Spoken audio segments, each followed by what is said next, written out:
Okay.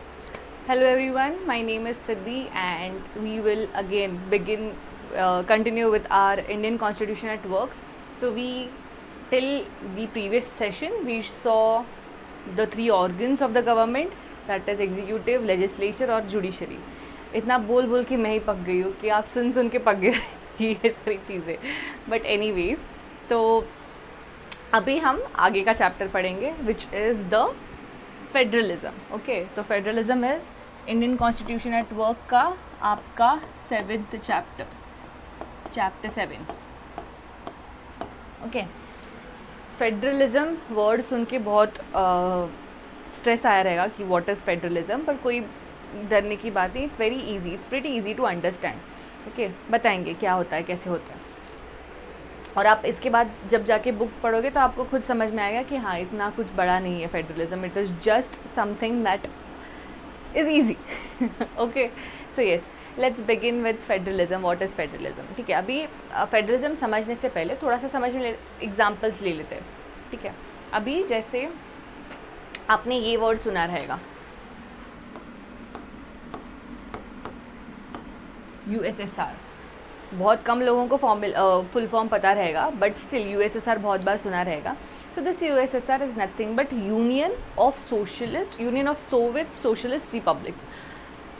बहुत बड़ा है फुल फॉर्म, बट उसका मीनिंग है कि एक यूनियन था, एक ग्रुप था, अलग अलग कंट्रीज़ को मिला के एक पूरी कंट्री थी. Okay, this was nothing but the present Russia. ठीक है, अभी जैसे रशिया बड़ा कंट्री है और उसके इर्द गिर्द जो छोटे छोटे कंट्रीज़ हैं उनको मिला के, जैसे यूक्रेन जिसके साथ वॉर चल रहा था एशिया का, रशिया का सॉरी, जॉर्जिया, ये जो कुछ कुछ कंट्रीज़ थे इनको मिला के ये यूएसएसआर बना था. ठीक है, और वो जो भी जैसे एग्जाम्पल्स है बहुत सारे कि ये एक साथ फंक्शन करते थे पॉलिटिकली. ठीक है, but due to the non arrangement बाद में डिमांड्स डेवलप होने लग गए, बाद में बहुत सारे डिस्टिंग्विशेस आने लगे, बहुत सारे रेफरेंसेस आने लग गए, and so eventually they had to split their own ways, और ऐसे बना अलग रशिया, अलग यूक्रेन, अलग बाकी सारी कंट्रीज़. ठीक है, बट ये तो एक किस्सा हो गया. ठीक है, अभी आपने देखा कि ये बहुत पहले हो गया है, फिर भी अभी there is a kind of huge war that was going on between Russia and Ukraine, right. Similarly Canada जो है, Canada was also on the verge of breakup. ठीक है, on the verge of breakup. Breakup मतलब वो वाला breakup नहीं, breakup in the part of regional parities. Okay, but होते होते बच गया. ठीक है, नहीं तो उसका भी बंटवारा होता रहता. ठीक है, so many countries saw the splitting of their whole geographical area due to the different situation, different reasons, different political reason factors, resources, many other things. Okay, तो ये हुआ. सिमिलर एग्जाम्पल हुआ इंडिया में भी, right. India before independence was a big hole extension of geographical location including Bangladesh as well as Pakistan, right. But after independence we saw this disastrous partition where Pakistan was this was a part of India only. ठीक है, पर वो अलग बन गया, अलग मतलब सरकार के नहीं, पर उसी में जोग्राफिकली वो अलग बन गया, पॉलिटिकली एवरीथिंग गॉट डिफरेंट. एक कंट्री ही अलग बन गई which was the Pakistan, east and west Pakistan. फिर बाद में ईस्ट पाकिस्तान तो जो था वो वापस बांग्लादेश बन गया. एनी विच वेज, तो we saw this partition, right, independence के टाइम पे ही. सो हमारे जो फ्रीडम फाइटर्स थे, जो कॉन्स्टिट्यूशन मेकर्स थे, दे थॉट दैट ऐसा वापस होना तो संभव है, this history can repeat itself, right, and we can not take that risk, है ना, ऐसा रिस्क नहीं ले सकते. सो जब ब्रिटिशर्स यहाँ पे थे तब सब कुछ एक साथ था, पर छोटे छोटे सब लोग अलग अलग थे, right. During this Indian freedom struggle we got to come together and then strived for the independence. ये ऐसी ही यूनिटी बनी रहे, इसलिए they wanted to do something. So what they did was, जब ब्रिटिशर्स छोड़ के चले गए इंडिया को, तभी ब्रिटिशर्स जब छोड़ के चले गए इंडिया को, तभी there were more than 500 princely states and provinces. जैसे अभी हमारे यहाँ पे स्टेट्स है अलग अलग, यूनियन टेरिटरी स्टेट्स है, वैसे तब भी 500 से ज़्यादा प्रिंसली स्टेट्स, पास बहुत ज़्यादा प्रोविंसेस थे, बंगाल प्रोविंस, बॉम्बे प्रोविंस, ठीक है, ये सारे प्रोविंसेस थे, Madras constituency, all of these things. But उनको चाहिए था जब इंडिया बने, ठीक है, जब इंडिया बना 15 अगस्त 1947 के बाद, तभी ऑब्वियस ही बात है कि ये कॉन्स्टिट्यूएंसीज अलग अलग और उनके महाराजा अलग, उनके राजा अलग, उनकी पॉलिटिकल एग्जीक्यूटिव अलग, उनका लेजिस्लेचर अलग, ऐसा अगर होगा तो there will be no uniformity, right. But we knew कि हमारे यहाँ पे डाइवर्सिटी तो है, पर अगर हमको एक इंडिया लाना है तो there should be some strict form, ठीक है।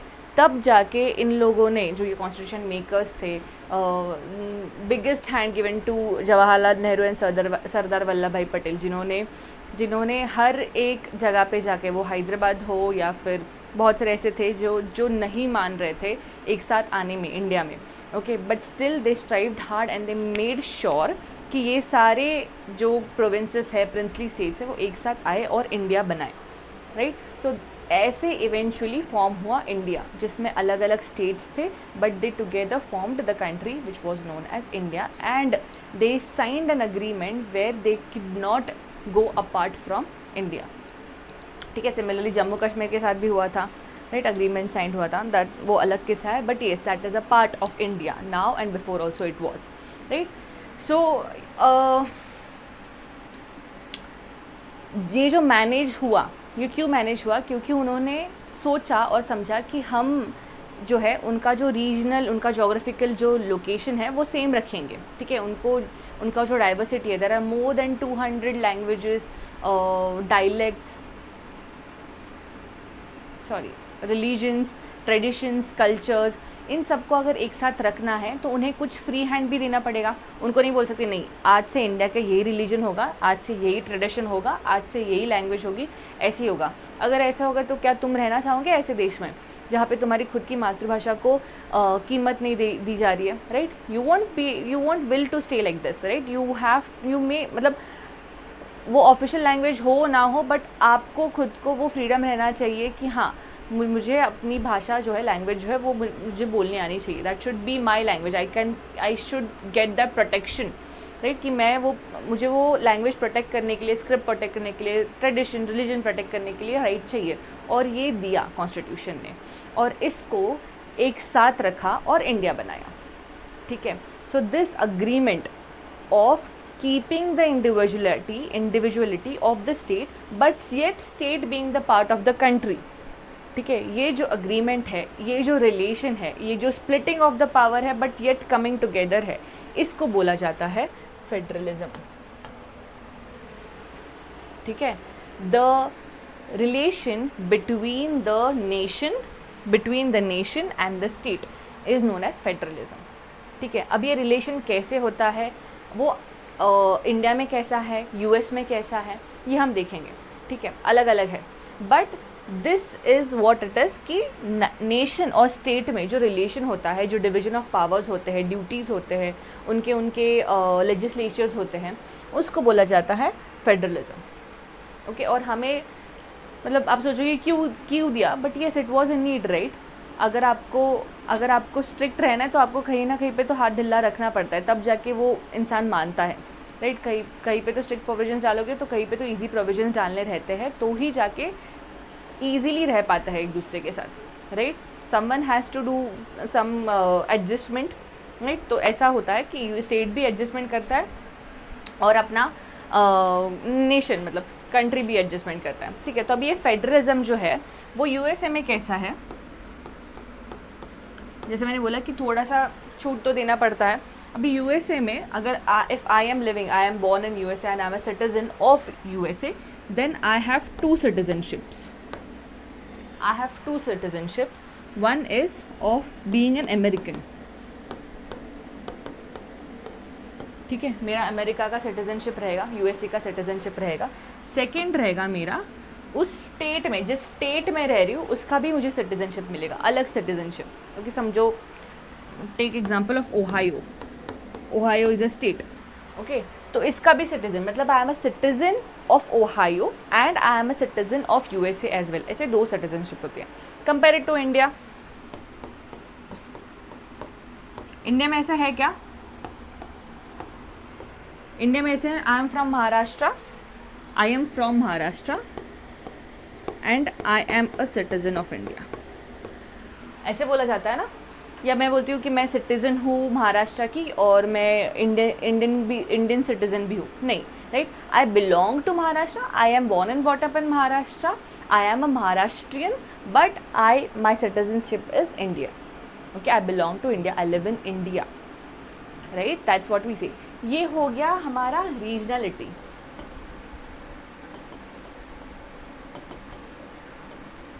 जैसे गुजराती हो गए, बिहारी हो गए, ठीक है, वैसे ही हो गया ये रीजनलिटी. बट हमें सिटीजनशिप नहीं है उस चीज़ का. We are citizen of India. हम सब लोग एक ही धागे से बांधे हुए हैं, वो है India. We have different everything, every aspect. मतलब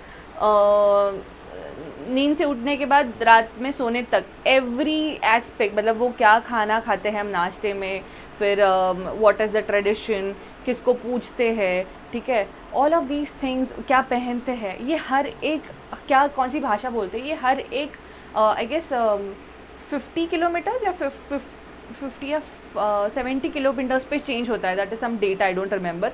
पर इंडिया इतना डाइवर्स है कि every 70 to 50 kilometre the life style, the tradition, the customs, the language, the dialect changes, right? So इतना डाइवर्सिटी है. दैट मीन्स कि हमें रीजनलिटी तो मिलेगी ना. पता तो है हम कौन से रीजन से बिलोंग करेंगे, वो तो जोग्राफिकल फैक्टर हो गया. But ethically, politically we belong to India, we are the citizen of India, right? So ऐसे we adopted the federalism where relations between state and centre would be based on cooperation.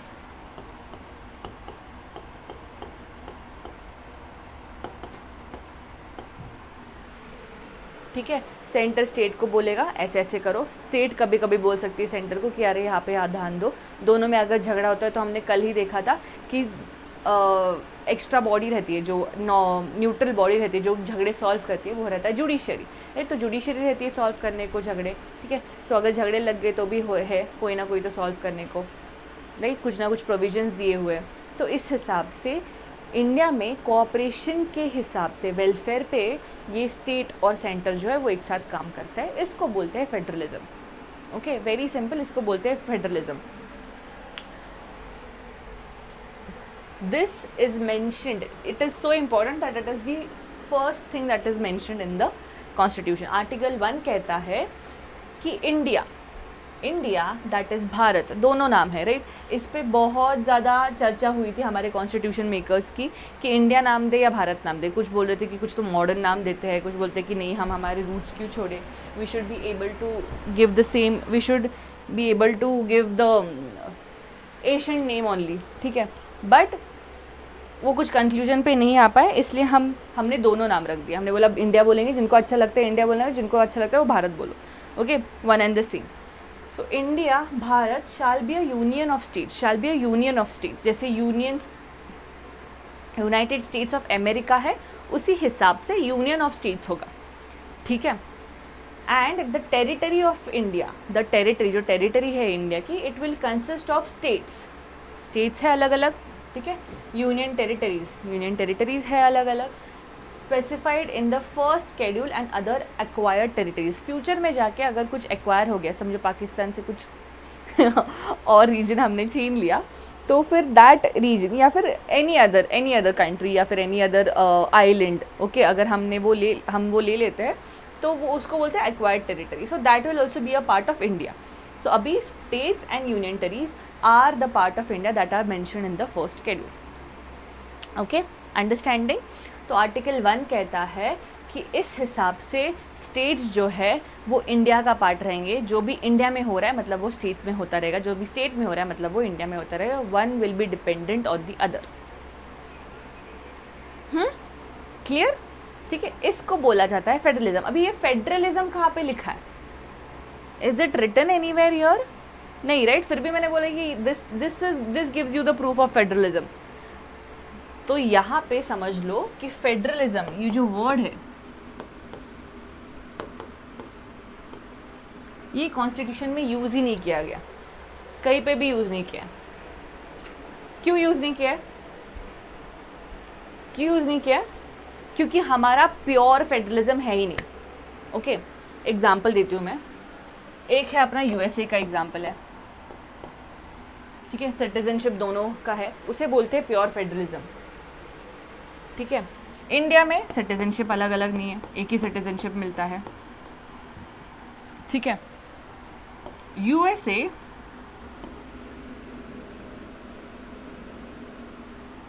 And India, India is a indestructible union.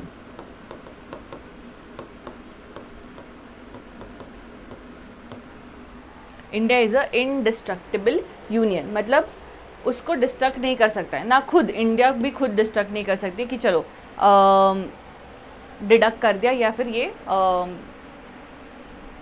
क्या बोल सकते हैं उसको कि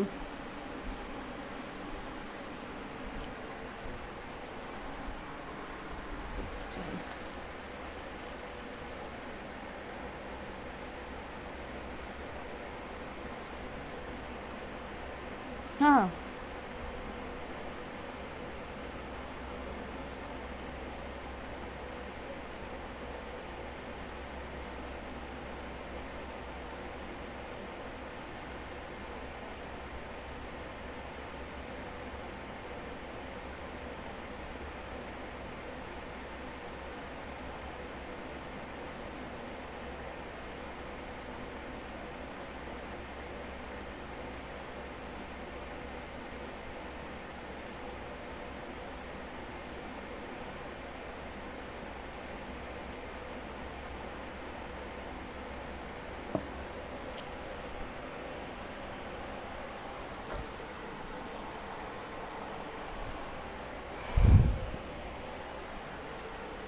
हाँ, सो मैं कह रही थी कि इंडिया जो है that is an indestructible union, मतलब कोई इंडिया को डिस्ट्रक्ट नहीं कर सकता है, ठीक है, खुद इंडिया भी नहीं, ऑफ डिस्ट्रक्टिबल स्टेट्स,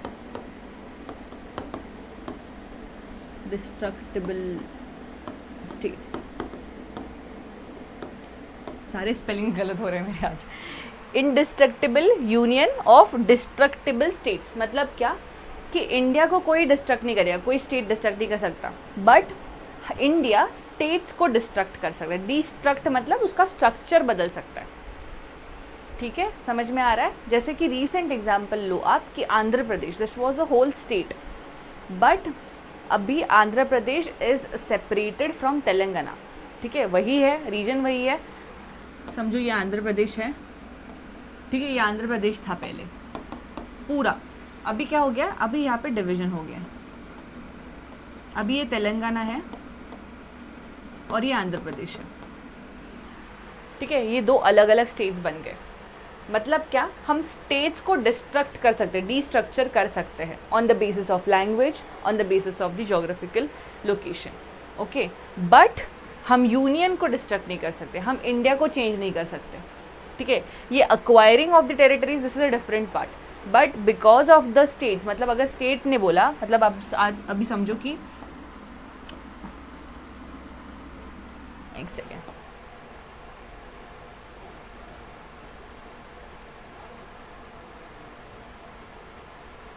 ये कहाँ चला गया, ओके यहाँ पे आया। अभी समझो कि इंडिया का मैप है, हाँ, तो वो इंडिया का मैप जो है वो वैसा ही रहेगा, जोग्राफिकल लोकेशन जो है वो इंडिया की वो वैसी ही रहेगी। स्टेट्स जो है वो अपने आप में बदल सकते हैं, चेंज हो सकते हैं, ऊपर नीचे हो जाओ, ठीक है, बट इंडिया का शेप जो है वो वैसे ही रहना चाहिए, मतलब यूनियन जो है इंडिया जो है वो सेम रहना चाहिए। आप 29-28 स्टेट्स के आप 40 स्टेट्स कर दो, चल जाएगा, but India should remain the same, it should not matter, अंदर जो हो रहा है वो होने दो, but India should remain one every time. तो इसलिए उसको बोलते हैं indestructible union of destructible states. वेराज USA जो है, यूएसए का फेडरलिज्म बोलता है कि इट इज इनडिस्ट्रक्टिबल यूनियन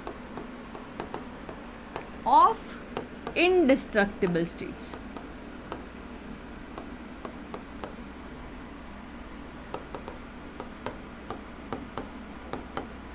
मतलब क्या, यहाँ पे स्टेट्स भी डिस्ट्रक्ट नहीं हो सकते और यूनियन तो डिस्ट्रक्ट होगा ही नहीं, ठीक है। अभी this is a huge difference, indestructible states भी नहीं है, इंडिस्ट्रक्टिबल यूनियन भी नहीं है। हमारे यहाँ पे स्टेट्स इंडिस्ट्रक्टिबल है बट यूनियन इंडिस्ट्रक्टिबल है, राइट। सो इसलिए it does not belong to pure federalism, it is not a pure federalism. In India we have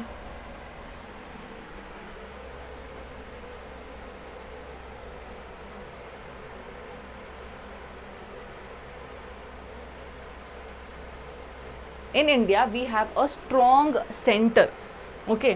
Because of this not pure federalism, India is known as quasi federal country. Quasi federal मतलब थोड़ा बहुत, ठीक है, quarterly federalism उसमें है, सो इसलिए India को बोला जाता है क्वाजी फेडरल। हम क्वाजी फेडरलिज्म फॉलो करते हैं, ठीक है, quasi quarter federalism is followed here, okay. Understanding, I hope you are understanding this, ठीक है। सो इंडिया में मतलब इंडिया एक ऐसी कंट्री है जहाँ पे हम अलग सिटीजनशिप तो नहीं देते हैं, बट स्मूथ फंक्शनिंग हो between the centre and between the states.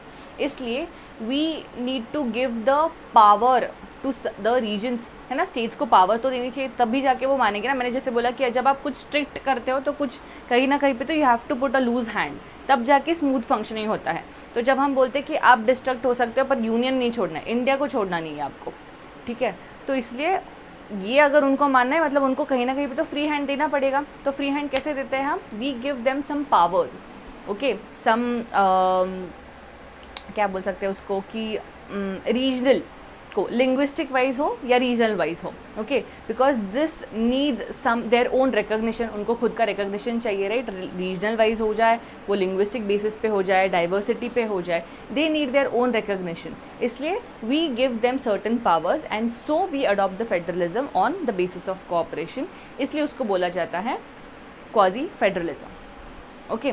सो हम कुछ पावर्स दे देते हैं उनको। So will just see what are these powers.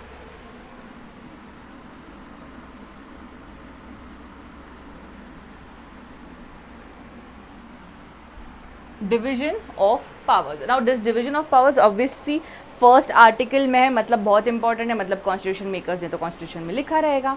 तो ये जो पावर्स है वो ऑलरेडी कॉन्स्टिट्यूशन में मेंशन है कि क्या क्या पावर्स होने चाहिए, ओके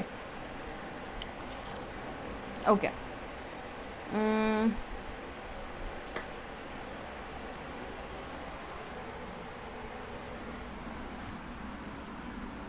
यस, सो हमने क्या किया है, हमने हमारे कॉन्स्टिट्यूशन में ये लिस्ट दे दिया, ठीक है, कि ये है यूनियन लिस्ट, ये है स्टेट लिस्ट और ये है concurrent list, okay. These list are mentioned, okay, this list is mentioned in the 7th schedule of our constitution, ठीक है, 7th schedule में मेंशन है। अभी देखते हैं कि क्या क्या है। अरे यार ये यहाँ क्यों चला गया है?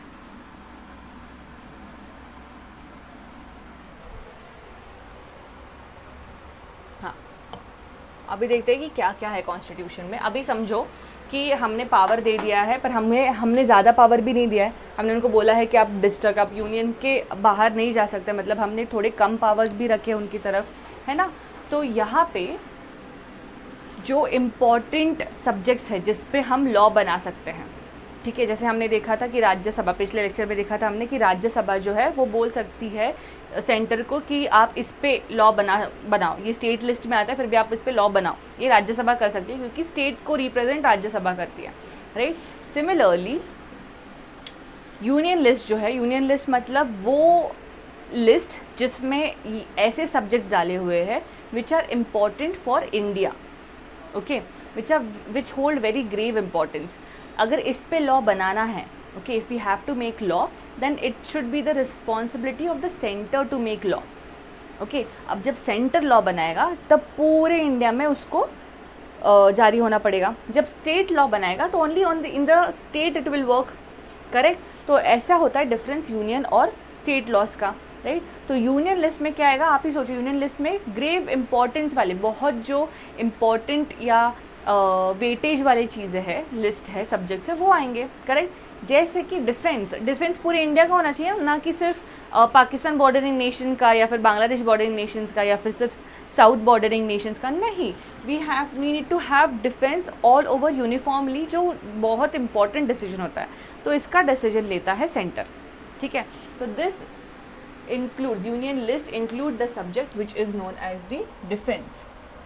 Atomic energy, ये सिर्फ सेंटर पे लॉज सेंटर ही इस पे लॉज बना है। फॉरेन अफेयर्स, कभी देखा है कि आपका जो स्टेट का सीएम है वो जाके किसी फॉरेन मिनिस्टर को जाके बाहर ही मिल रहा है, ठीक, इनविटेशन हो जाता है, इनविटेशन मिलता है, कभी कभी वो यहाँ पे आके विजिट करता है, बट जाके वहाँ पे कुछ डील आउट कर रहा है कि ठीक है आज से इंडिया है ना वो आपको एक्सपोर्ट करेगी 10% लेस हो जाएगा ठीक है, वीट एक्सपोर्ट होगा हमारा 10% कम, 10 रुपये कम से होगा, नहीं, we don't do that, the union ministers go and finalise the deal. तो ये जो एक्सटर्नल अफेयर्स होते हैं, फॉरेन अफेयर्स होते हैं, ये यूनियन संभालती है, सेंटर संभालता है ना। War and peace, of course centre is जब डिफेंस सेंटर के पास है तो वॉर एंड पीस भी सेंटर के पास होगा।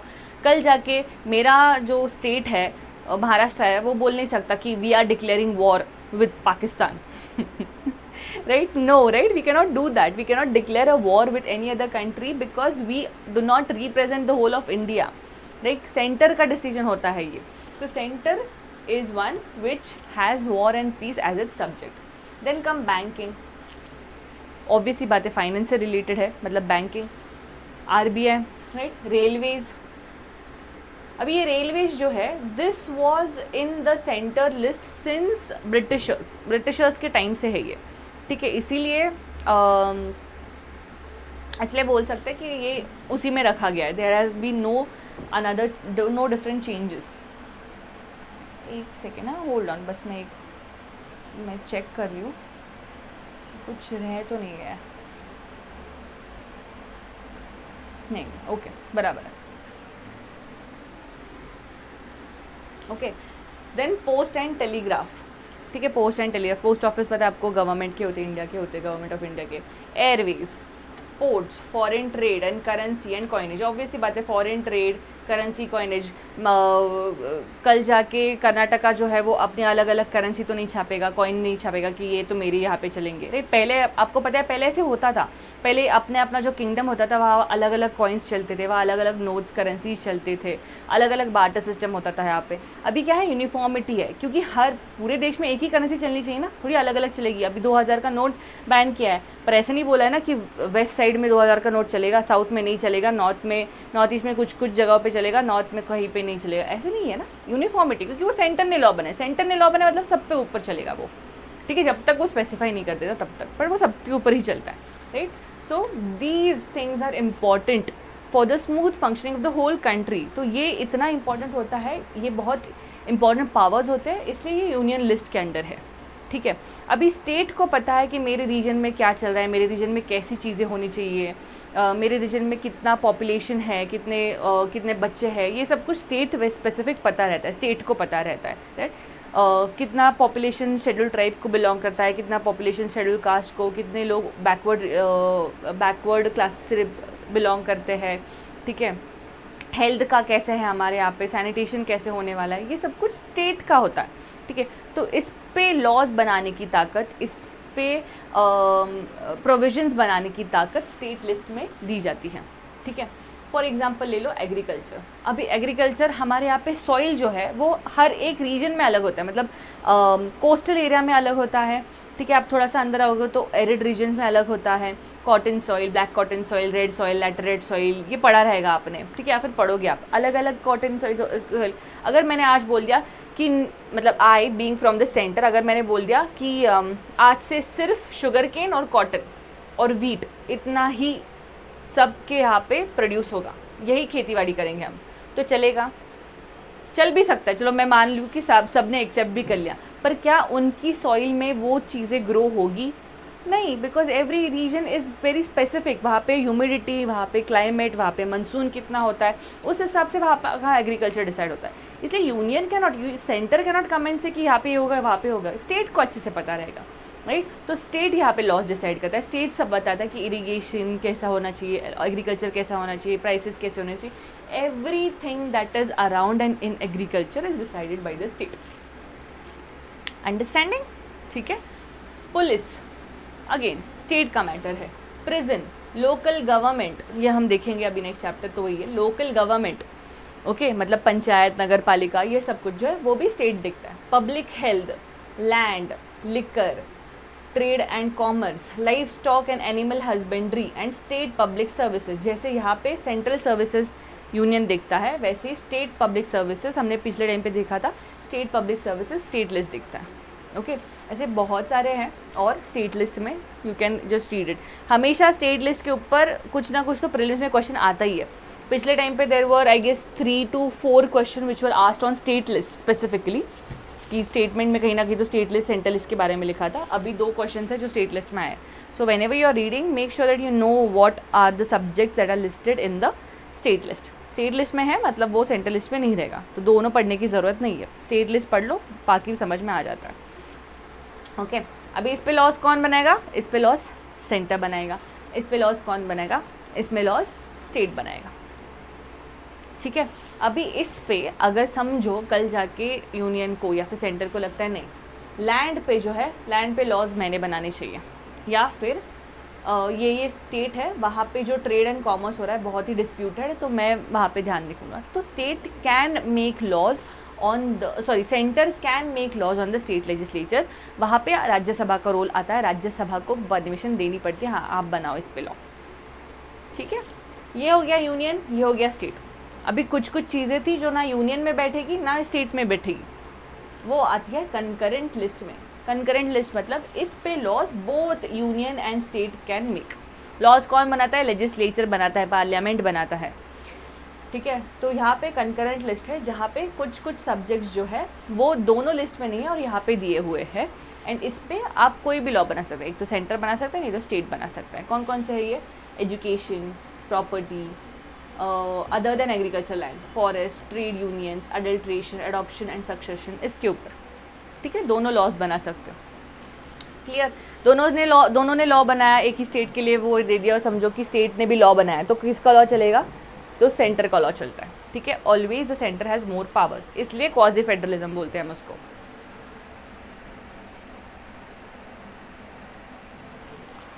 I think I have missed a slide, हाँ, ठीक है।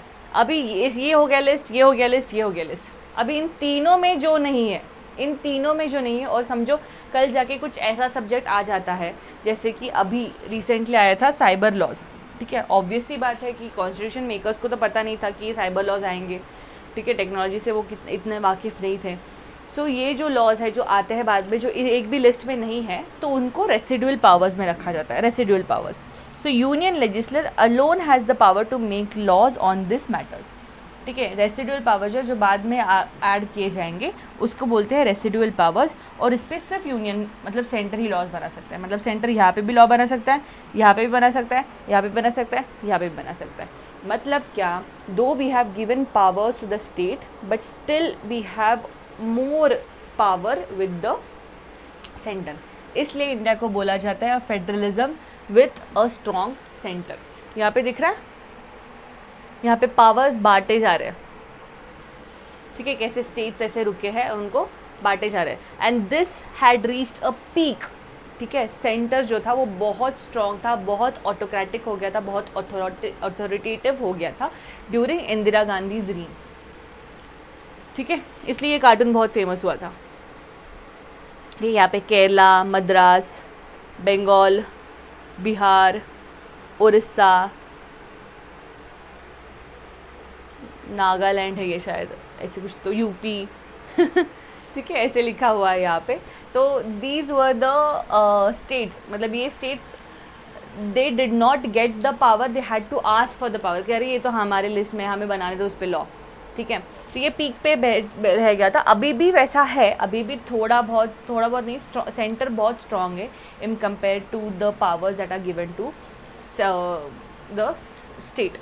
ठीक है, अभी जैसे हमने ये देखे वैसे ही there are some important powers, जैसे कि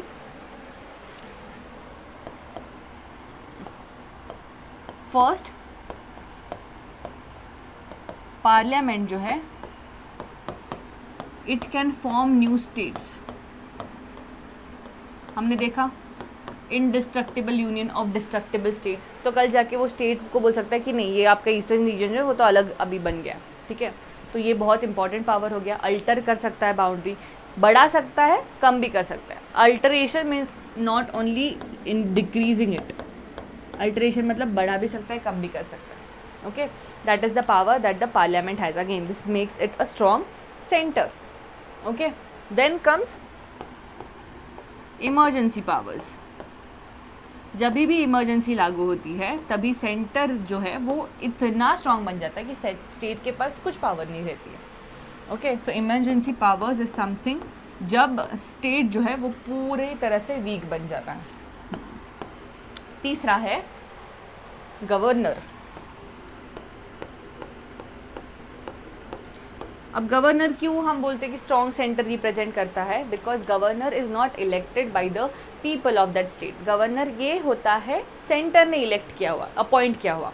और वो एक और मज़े वाली बात है कि गवर्नर जो है वो उस स्टेट का होता भी नहीं है, किसी और स्टेट का होता है कि he does not belong to that own state. मतलब क्या, there should be no emotional attachment. जो सेंटर बोलेगा वही गवर्नर को करना पड़ेगा with respect to that state.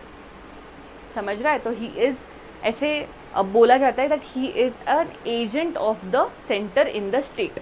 ठीक है, तो उसको पता रहता है कि क्या चले। जैसे प्रेसिडेंट रहता है ऊपर, वैसे ही स्टेट में गवर्नर रहता है। सो गवर्नर के पास जाता है हमेशा जो बिल होता है वो साइन करने को, फिर जाके वो लॉ बनता है। So that is the power of the governor in the state. और ये स्टेट में कौन अपॉइंट करता है? तो सेंटर अपॉइंट करता है। मतलब क्या समझ रहा है कि यहाँ पे भी स्टेट लेजिस्लेचर में भी सेंटर जो है वो अपना रोल बिठा रहा है ना, अपना कोई एक इंसान बिठा रहा है वहाँ पे। So governor, again this represents a strong center. Then is Rajya Sabha. Rajya Sabha कल परमिशन दे सकती है सेंटर को कि हाँ आप बना लो लॉ स्टेट लिस्ट पे। ठीक है, और कोई कुछ क्वेश्चन नहीं करेगा क्योंकि हमने ही उनको इनडायरेक्टली इलेक्ट किया है। राइट, प्लानिंग कमीशन, पूरे इंडिया का एक ही प्लानिंग कमीशन है, तो जो भी वो प्लान करेगा उसके हिसाब से जाना पड़ेगा। उसने बोला गोवा जाना है सबको, आज ये प्लान है सबको गोवा जाना पड़ेगा। ठीक है, तो ये होता है प्लानिंग कमीशन की ताकत कि प्लानिंग कमीशन जो है वो उस हिसाब से बनता है। जैसे अभी नीति आयोग है, not the planning commission, NITI Aayog है। तो नीति आयोग हर एक स्टेट के लिए अलग अलग नहीं है, नीति आयोग एक ही है इंडिया के लिए। तो वो जो प्लान डिसाइड करती है वही सबको सुनना पड़ता है। Right, yes. Next is all India services. Again, your favorite subject, our favorite subject, all India services। मतलब IAS, IPS, ये स्टेट में तो अपॉइंट होते हैं, पर इनके खिलाफ डिसिप्लिनरी एक्शन लेना है, इनको ट्रांसफ़र करना है, इनको जो भी कुछ करना है, ये हमेशा सेंटर ही देखेगा। तो these are people of centre who play an important role in the state. ठीक है, so these are the examples, these are the example जिससे प्रूव होता है that we have a strong centre. We do not follow the funda of pure federalism and therefore we are known as the quasi federalism country. Okay, we have a quasi federalism system. ये रट लो ये word, अगर याद नहीं रह रहा है तो। इसको बोलते हैं quasi federalism system, quasi federalism system. ठीक है, which represents a stronger state. Break लूँ 2 मिनट का, थोड़ा रिटेन होने के लिए। ओके, तो बिकॉज ऑफ दिस हम बोलते हैं कि हमारे पास स्ट्रॉन्ग सेंटर है। अभी स्ट्रॉन्ग सेंटर है तो ऑब्वियस सी बात है कि ये किसी न किसी को तो पसंद नहीं आएगा, क्योंकि ये सारे इतने जो रूल्स है, इतने जो लिस्ट है, ये सब कुछ सेंटर को दे दिया है। स्टेट के पास बहुत कम पावर है, दिखावे के लिए थोड़ी बहुत पावर रख दी है ऐसे लगता है। तो इसके वजह से जो था that this this arrangement has led to lot of increase in autonomic states. ठीक है, this is a picture from NCERT जहाँ पे ये Jawaharlal Nehru ji. So he is sitting on the ground because there are demands from different states कि हमें भी autonomy चाहिए, हमें ये चाहिए, हमें वो रीजन अलग चाहिए, हमें ये रीजन अलग चाहिए, हमें उस लैंग्वेज का रिलीजन, हमें उस लैंग्वेज का रीजन अलग चाहिए, उसको अलग स्टेट बना दो, हमें ऑटोनॉमी ही चाहिए, हमें इंडिया में रहना ही नहीं है. ऐसे करके डिमांड्स आने लग गए थे. Okay, understanding these were the demands that were being put in front of Jawaharlal Nehru because इतना ज़्यादा स्ट्रिक्ट करके रखा था. ओके, बिकॉज इतना स्ट्रिक्ट किया था और because this the states are started asking for autonomous powers. So यहाँ पे in 1953 state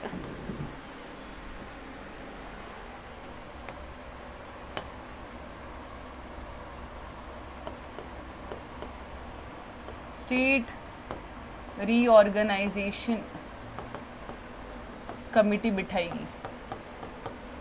ठीक है, कैसे स्टेट्स को रीऑर्गेनाइज किया जाए उस पर कमेटी बिठाएगी. उन्होंने देखा बहुत सारे कमेटीज़ एक्चुअली ऐसे बिठाए गए, JVP committee and all of these. और फिर उन्होंने डिसाइड किया कि ठीक है, we have to give them some autonomy और वो लैंग्वेज बेसिस पे दे सकते हैं. ठीक है, फिर शुरू हुआ सिलसिला कि हर एक स्टेट जो था, जो पहले एक साथ हुआ करता था, that started splitting up on the basis of language as well. ठीक है, अभी इतना स्ट्रिक्ट रखा है और उनको चाहिए कि लैंग्वेज के हिसाब से अगर they could split up but India में ही रहेंगे. ठीक है, स्प्लिट अप होंगे पर इंडिया में ही रहेंगे. So they started giving this provision. तो 1960 से चालू हुआ ये सिलसिला जहाँ पे first Maharashtra and Gujarat split up. ये दोनों बिलोंग करते थे बॉम्बे प्रेसिडेंसी को. ठीक है, तो these were together Maharashtra and Gujarat. फिर बाद में स्प्लिट हुआ, महाराष्ट्र अलग बना, गुजरात अलग बना. ठीक है, ऐसे ही फिर 1966 में Punjab and Haryana split up. ठीक है, फिर नॉर्थ ईस्ट के जो स्टेट्स थे, मणिपुर, मेघालय, त्रिपुरा, ठीक है, ये भी स्प्लिट हो गए. ये भी पहले बहुत एक साथ थे. Even the started splitting on and so on. ये सारे जो स्टेट्स अभी दिख रहे हैं हमें, जैसे कि उत्तराखंड हो गया, मध्य प्रदेश हो गया, बिहार, छत्तीसगढ़, उड़ीसा, झारखंड, ठीक है, यूपी, बिहार, ये सब बहुत ही एक साथ रहते थे. ठीक है, ये आप लक्ष्मीकांत में पढ़ोगे. अभी कुछ बहुत ज़्यादा डेटा है वो कि कौन से ईयर में क्या क्या स्प्लिट हुआ और कब किसको स्टेटहुड मिला. ठीक है, कुछ यूनियन टेरिटरीज भी थे जो बाद में स्टेट बने, तो वो आप पढ़ोगे सब कुछ. बट यहाँ से चालू हुआ कि 1953 में स्टेट ऑर्गेनाइजेशन कमेटी बैठती है, 56 से चालू हो जाता है. 60 में महाराष्ट्र और Gujarat was the first state to be separated on the basis of language. ठीक है, डिमांड ही इतना बढ़ गया था तो उनको सुनना ही पड़ा, नहीं तो क्या होता था, नहीं तो पूरा ऑटोनॉमी देना पड़ता था. सो यहाँ पे वो चालू हो गया. So Maharashtra, Gujarat, Punjab, Haryana, north east, then the other states from Madhya Pradesh से छत्तीसगढ़ बना, यूपी से उत्तराखंड बना. ठीक है, ऐसे वो स्प्लिट होने लग गया. एंड फाइनली अभी जो इंडिया का मैप है that is the final one as of now. अभी भी there are lot of demands to get a separate state from, जैसे कि Vidarbha. recent example is Vidarbha. This is in Maharashtra. ठीक है, so even these people are demanding to get separated from Maharashtra. ठीक है, okay. तो ऐसे और भी हो सकता है, कभी ना कभी तो शायद आएगा ही ऐसा डिमांड. ठीक है, but yes this demand keeps on growing. Okay, and हम कर सकते हैं क्योंकि हमने पहले भी किया है और हमारे यहाँ पे इंडिस्ट्रक्टिबल यूनियन और डिस्ट्रक्टिबल स्टेट्स है. ओके, अब ये हो गया यूनियन और स्टेट का. अभी इंटर स्टेट डिस्प्यूट भी होते हैं. ठीक है, इसलिए तो इंटर स्टेट डिस्प्यूट्स होते हैं, इसलिए तो फिर बाद में स्प्लिट होता है. जैसे कि अभी रिसेंट हुआ था आंध्र प्रदेश और तेलंगाना. ठीक है, they were together since the independence, फिर भी 2014 में जाके इसको स्प्लिट किया on the basis of language, traditions, capital. ठीक है, इस पे जाके फिर स्प्लिट हुआ. इंटरस्टेट डिस्प्यूट्स अभी भी इंटरस्टेट डिस्प्यूट्स होते हैं, जैसे कि वाटर पे. वाटर मतलब क्या, रिवर, कावेरी वाटर सिस्टम आपको पता रहेगा, ठीक है। तो उस पर भी बहुत सारे झगड़े होते रहते हैं। Belgaum is a district in Maharashtra, but even the Karnataka, okay, I won't say that it is in Maharashtra, even Karnataka, this is a split region, ठीक है। इस पे बहुत झगड़ा होता है, कभी कभी बोलते हैं नहीं दिस, यहाँ पे लैंग्वेज स्पीकिंग, यहाँ पे कन्नड़ बोलने वाले लोग भी है और मराठी बोलने वाले लोग भी है, okay. So there is always dispute between Maharashtra and Karnataka कि नहीं this region belongs to us, this region belongs to us. और क्योंकि दोनों क्लेम करते हैं, कभी कभी दोनों हाथ ऊपर कर देते हैं, तो बेलगाम जो है वो फंस जाता है बेचारा बीच में, ठीक है। और यहाँ पे डेवलपमेंट नहीं हो पाता, क्योंकि वो बोलते नहीं वो एरिया तो कर्नाटका में जाता है, फिर ये लोग बोलते नहीं नहीं हमारे यहाँ पे नहीं, वो तो महाराष्ट्र के अंदर आता है, तो तुम वहाँ पे देखो वो उसकी अथॉरिटी वो है। तो इसकी वजह से बहुत सारे प्रॉब्लम्स आने लगते हैं। अभी क्या होगा, इवेंचुअली ये बेलगाम ही बोलेगा कि नहीं मुझे अलग कर दो, मुझे आप छोटा सा यूनियन टेरिटरी बना दो, मुझे अलग कर दो, ठीक है, ऐसे हो सकता है ना। या फिर मुझे अलग स्टेट ही बना दो, और बनाना पड़ेगा इवेंचुअली, अगर बहुत ज़्यादा डिस्ट्रप्शन होने लग गया तो, okay. So this is how the, because बहुत स्ट्रॉन्ग सेंटर है इसीलिए बहुत ज़्यादा डिमांड फॉर ऑटोनॉमी पावर्स बढ़ने लग गए, एंड तभी इवेंचुअली हमें पावर्स देने पड़ गए, ओके। तो अभी तक वो होते आ रहा है। There are inter state disputes as well which are going on. इसमें और एक प्रॉब्लम आता है, वो है गवर्नर और प्रेसिडेंट का, ठीक है। सिंपल है ये बहुत कि गवर्नर और प्रेसिडेंट का रोल क्या है। तो सरकारिया कमीशन, ये जो सरकारिया कमीशन है, तो मैंने जैसे बोला कि governor is a part of state legislature, ठीक है, स्टेट के लेजिस्लेशन में वो हिस्सा लेता है, but he is appointed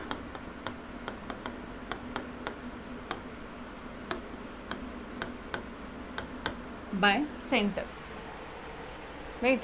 governor है तो स्टेट लेजिस्लेचर, तो उन्हीं लोगों ने उनको इलेक्ट करना चाहिए ना गवर्नर को, पर ऐसा नहीं होता है। जो गवर्नर है वो होता है सेंटर का एजेंट, सेंटर जो है वो उसको अपॉइंट करता है। Because of this the state is always against the governor, हमेशा अगेंस्ट जाता है गवर्नर के, बोलता है कि अरे यार ये हमारा बंदा है ही नहीं, हम इसको कुछ तो बताने जाता है, उसको कुछ तो अलग ही लगता है। वो हमेशा गवर्नर के पास कुछ ऐसे पावर्स रहते हैं कि समझो एक बिल पास किया है स्टेट लेजिस्लेचर ने और वो गवर्नर के पास गया है साइन करने को, तो गवर्नर बोलेगा अरे मुझे लगता है ना थोड़ा इम्पोर्टेंट है ये, ठीक है, मैं ना प्रेसिडेंट की सलाह लेके आता हूँ, ठीक है, I will go and take the advice of president. तो वो रिजर्व कर सकता है ये bill for the president's recommendation. तो प्रेसिडेंट के पास जाता है फिर बिल, फिर प्रेसिडेंट देखता है, प्रेसिडेंट बोलता है अरे बहुत बड़ा है ये तो, बहुत लेंदी है, कल देखते हैं इसके ऊपर, ठीक है। टाइम लिमिट तो होता नहीं है प्रेसिडेंट के पास, फिर प्रेसिडेंट वापस भेज सकता है, प्रेसिडेंट खुद हाँ बोल सकता है, प्रेसिडेंट नहीं बोल सकता है, ठीक है। तो ऐसे करके स्टेट लेजिस्लेचर जो बहुत तंग आते हैं, क्योंकि ऐसे उनको लगता है कि यार ये गवर्नर ऐसे ही बैठा है, हमारे पास सीएम है, हमारे पास बहुत हो गया, या फिर गवर्नर हमारा इंसान होने दो, okay, at least governor should be our person, okay, then we can say कि हाँ ठीक है बराबर अभी हो रहा है, okay.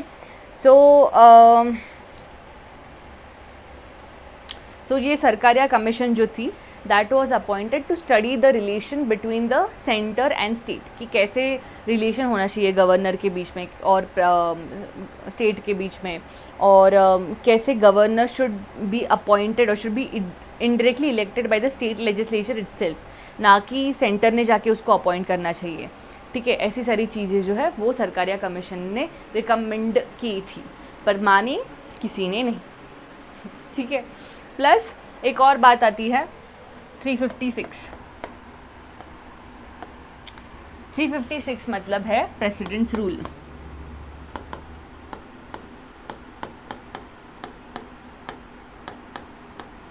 President rule, so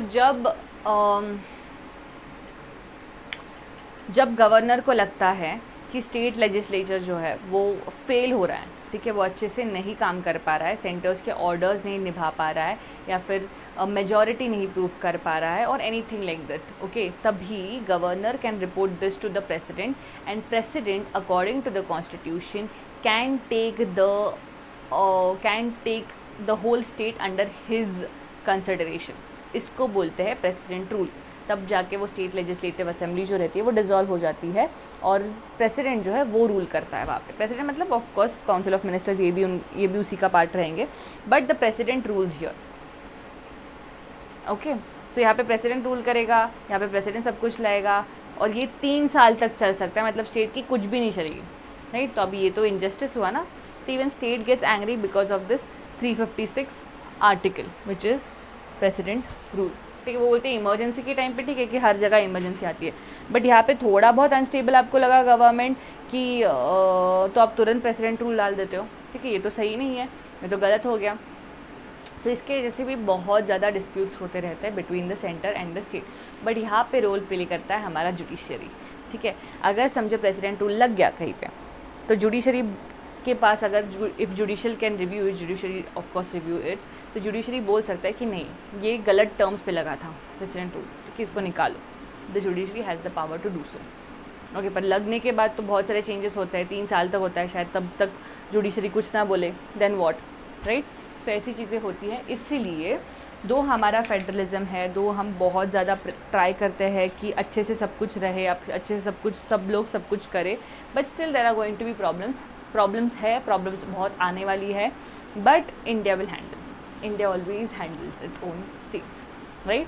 So this is the kind of federalism that we follow. This is the kind of federalism that our constitution makers made and gave it into the India through our constitution.